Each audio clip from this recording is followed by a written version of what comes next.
everyone. Welcome to another episode of No Title Needed, coming to you from the beautiful Feinstein's Cabaret at the Hotel Carmichael in Carmel, Indiana, USA. And I'm Cynthia Collins. And I'm Scott Osborne. Oh my God, what are we?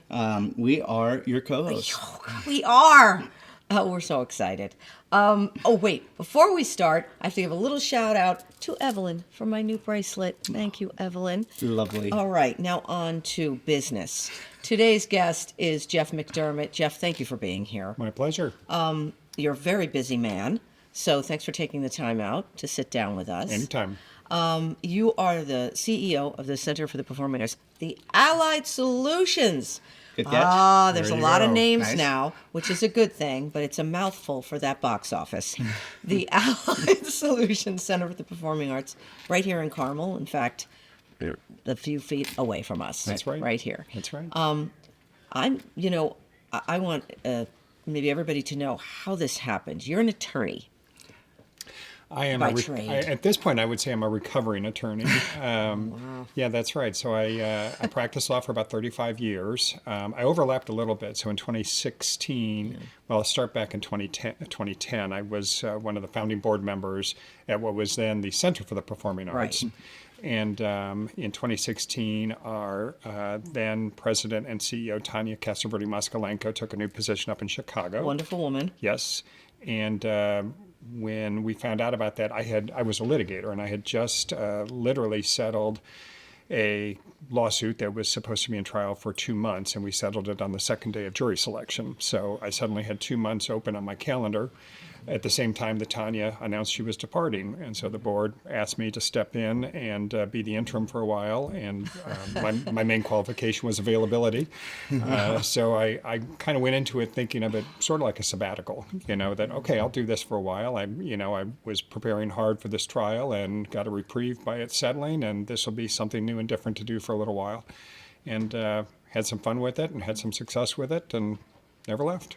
Here we are. Yeah. Right? Still here. Yeah, still here all this time. And the center is lucky to have you, obviously, because you were a board member, so you weren't kind of coming in cold, in a No. way. You knew the ropes, you knew everyone, you knew how the place ran. I did, know. and I was an involved board member, and we're fortunate that most of our board members are very involved. So I served on the Center's board. I served on the Great American Songbook Foundation's board, and actually in 2016 I was the chair of that board. So I wore both of those hats. I was legal counsel to both boards. I was on the executive committee of both boards. So I was wearing a lot of hats, and I knew a lot of our staff. I certainly didn't know the business the way someone in the business knows it. I knew it from a board member's perspective, but I didn't know how production worked, and I didn't know how programming took place, and how the ushers were handled. But I kind of committed once I got in to educate myself as much as I could. I was never going to know as much as the staff members and the volunteers knew, but I needed to know enough to be able to support them and be able to make decisions and understand the challenges. Right. And so that became the big initial goal. Well, speaking of, getting to know the business, I heard you took a pretty unique approach early on. Can you tell us a bit about that? I did. Well, again, going into this as sort of a, in the mindset of a sabbatical, I thought I'm going to try to get the most out of this that I can. And I really didn't know many sides. I understood, I was in management with our law firm, and so I understood budgets and I understood HR and things like that. But I didn't know the first thing about production, for instance. And so I became a member of the production team one day. I remember it was Leann Rimes' performance, and during the day came to work, in jeans and a black shirt. And our production team knew that I was going to do that, and they really taught me the ropes. They showed me how to, focus the spotlights and how to lay the cable and things like that. But I specifically asked them not to tell Leann's production team, who I was or why I was there, because I wanted to see how they interacted. I didn't want them to treat me any differently than they did anybody else. And so I really got a good understanding of how our production team worked, how they interact with the artist teams that come in, how they speak a completely different language than the average person.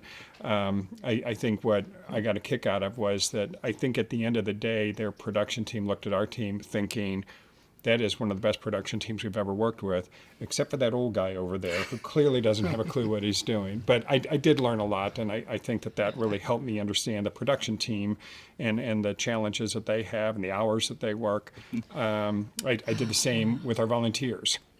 We have 400 community volunteers who serve as ushers and docents, and so we had a performance, I think it was a Carmel Symphony performance, as I remember, where they had the Texas tenors. Okay. I read our volunteer manual cover to cover. I learned that you don't point to seats, you welcome people to their seats. Just all the things that, I talk about our volunteers as our unpaid professionals because they're very well trained and they're very committed to what they do. I was assigned a mentor that night, a wonderful woman named Helena, who is as tall as I am. She is of smaller stature, and we looked a little silly next to each other, but she was a bit of a drill sergeant. You do this and you do that, and get down and give me 20 when I made a mistake. But it was great, and I learned a lot from that. I learned that a lot of our ushers are more senior. They were doing a lot of standing on hard marble floors. We needed to find more seating for them. We needed to come up with a program that gave them greater benefit for the time that they were spending. So we instituted a points program or an hours program. The more they work, they earn points that they can cash in for tickets. We got more seating for them. We really did. But again, it was, if I hadn't gone in and experienced it myself, I'm not sure I would have fully appreciated what we're asking these volunteers to do. And so I think that was really helpful. Well, you're an attorney. So attorneys, because I know quite a few in my family, they do nothing but research. You're most of the time, that's what you're doing. Mm-hmm. You're researching. You're reading. I mean, hours upon hours of reading. So you don't, you dot every I, you cross every T, you don't miss a trick, a good attorney. Mm-hmm. So you kind of, we're almost perfect for the job because you have to know finances. You have to know budget, really. Mm-hmm. That is, you have to know how to raise money to get money for it's a not-for-profit, and the entire center is a 501c3, and so you have to know how to, and you're a great conversationalist because you're court lawyer. Right, trial attorney. You're a trial attorney, so you're doing nothing but speaking too, and to a jury and convincing people, of something. So I think it was me personally, I remember when you went in, and I thought it was a pretty good fit because attorneys, listen, you all want to be performers anyway. So let's just cut to the quick. So you have that in you though, because you can't stand up in a courtroom and what I found. Right? I agree with you. I remember when I was considering doing this, when it was suggested I consider doing this full time, and I kept thinking, if this is going to be the sunset career that I have, I always imagined a sunset career as being teaching law or being a judge, because I knew the rules of procedure and the rules of evidence, and I kept thinking, what else do I know? But I think one of the things I found is that lawyers, and this isn't limited to lawyers, lots of people develop through their lives problem-solving skills, and you can apply that skill to anything. And again, going back to trying to understand more what our people did so that when a problem did arise, I had a little bit of background anyway to be able to, kind of put the decision tree together. Okay, here are the issues, here's the pros, here's the cons, and here's how we get to, what hopefully will be a good solution. It's a business. Yeah. It's an entertainment business. And if you're a litigator who is not outgoing, then you're probably not going to be a very successful litigator. So, I got that from my parents. Both my parents are very extroverted. I'm fairly extroverted. I enjoy people, and I enjoy talking to people. And as a fundraiser, I believe in this. I'm a donor. My law firm has been a corporate sponsor for a long time. As a board member, so as a volunteer donor sponsor, I can talk to people about supporting us and not be asking them to do anything that I haven't done myself. Yeah, because you did it. Exactly. We have to take a quick break. Don't mean to interrupt you, but we have to take a quick break. We'll be right back with Jeff McDermott after a word from our lovely, lovely sponsor.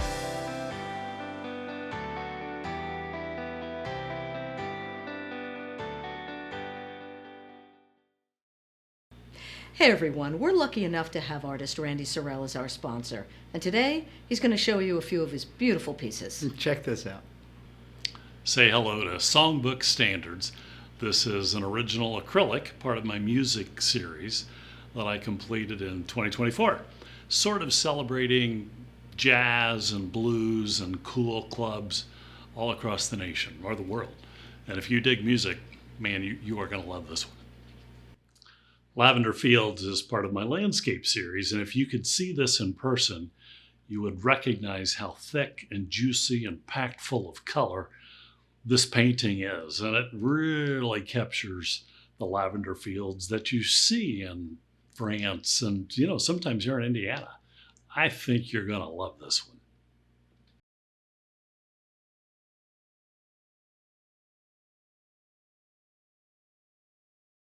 Hey, welcome back to No Title Needed with our guest, Jeff McDermott. He is the CEO of the Allied Solutions Center for the Performing Arts right here in Carmel, Indiana.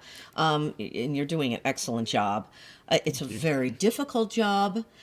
You you are in charge of basically, the Palladium, which is the concert hall. That's right. On the center Beautiful campus.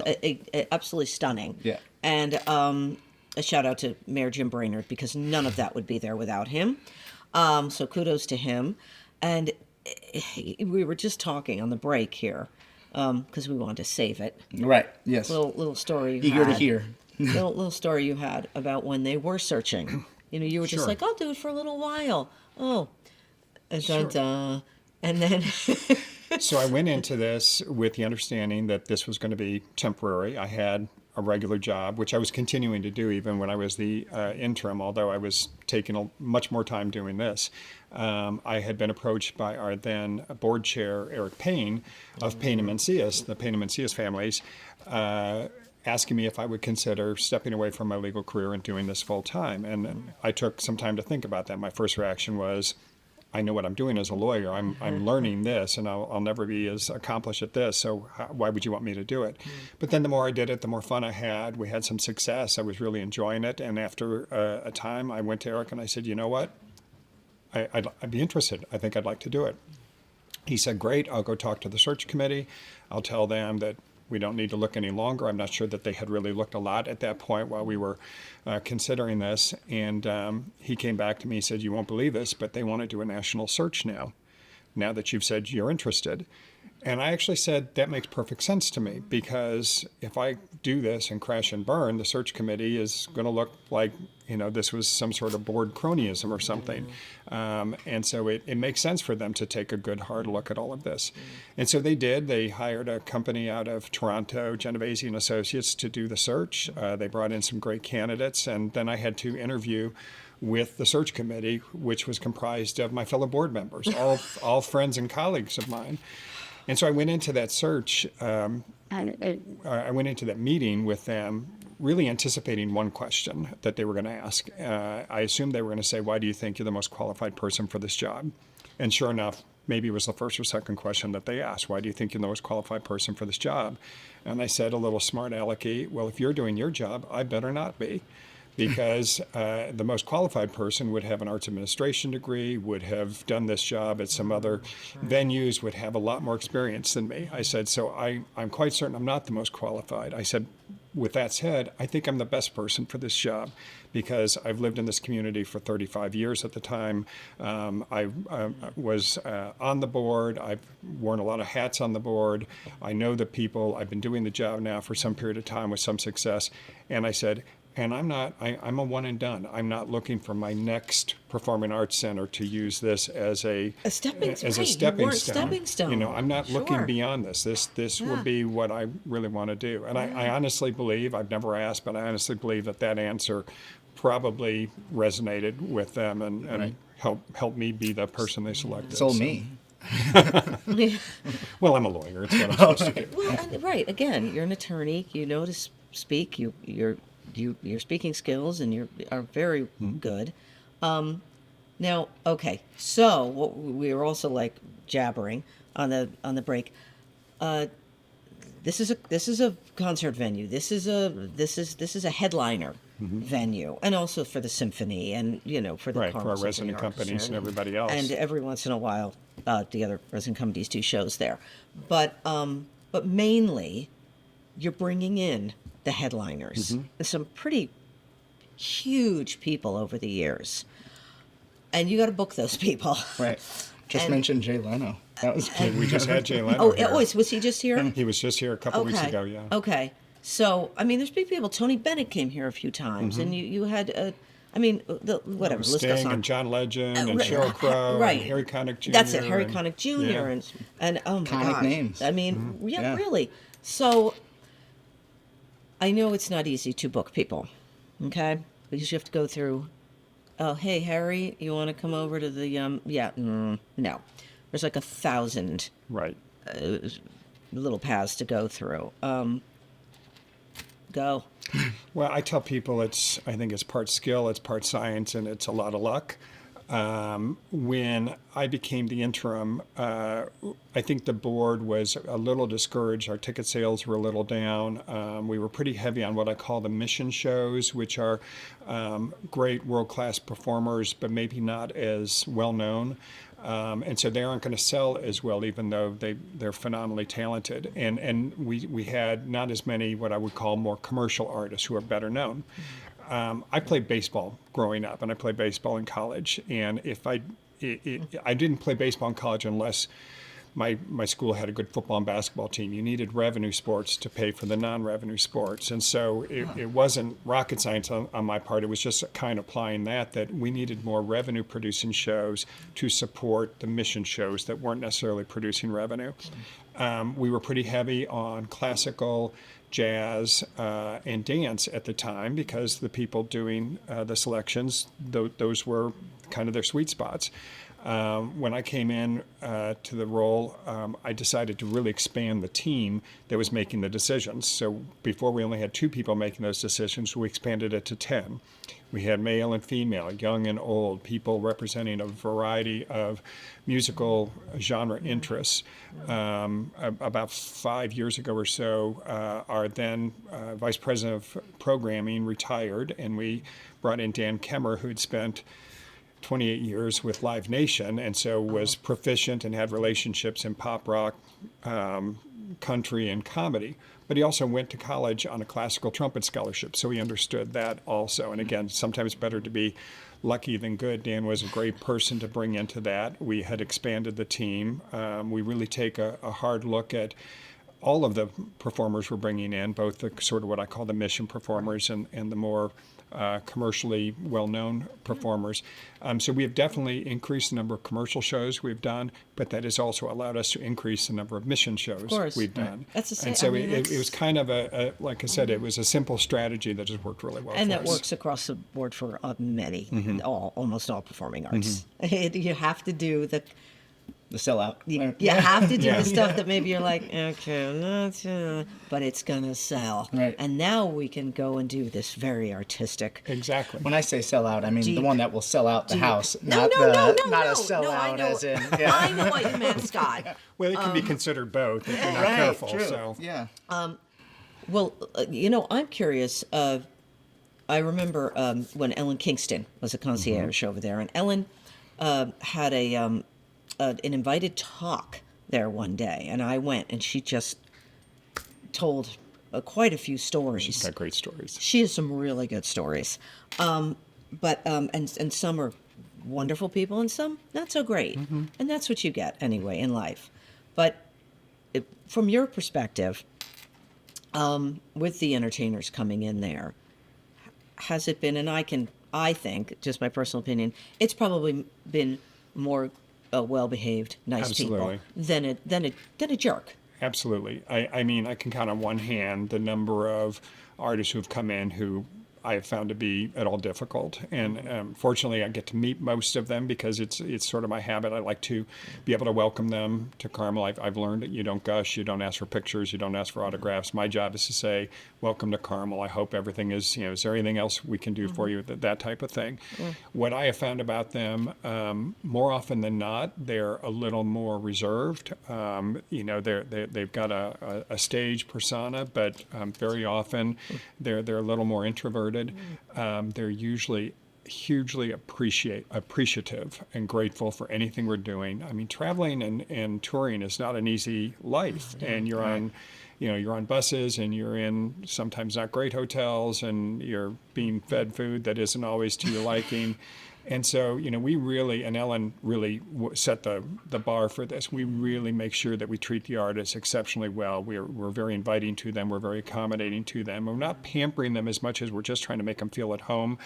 And there's a business reason that too. I mean, you want to show Hoosier hospitality, but you also want them to leave and they've got options of where they perform. Right. And next time they're out touring around, you want them to say to their manager, let's go back to the Let's LA go back. Solutions Center. I mean, They treated me great. Right? How many times did Tony Bennett come back here? Right. He was here 3 or 4 times. Melissa Etheridge has been here how many times? She's and that's when you know that they've got preferences too. We're all human, and they want to be where they feel appreciated and well taken care of. And so we really make that a high priority.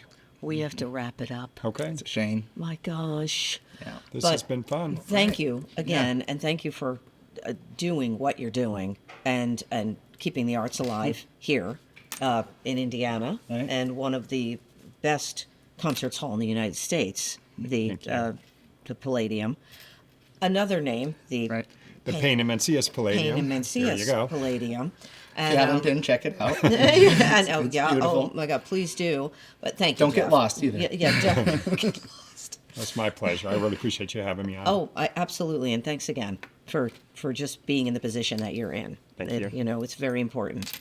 Thank you so much for joining us for another episode of No Title Needed right here at the beautiful Feinsteins. Come on over, have a drink, see a fantastic show. They have a wide variety of performing artists over here almost every night. Right.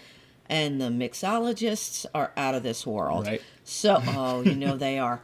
And so just come on over and see a beautiful venue and have a wonderful evening with whoever you choose to bring with you. Thank you again. I am Cynthia Collins. And I am Scott Osborne. Always and forever. And we'll see you next time.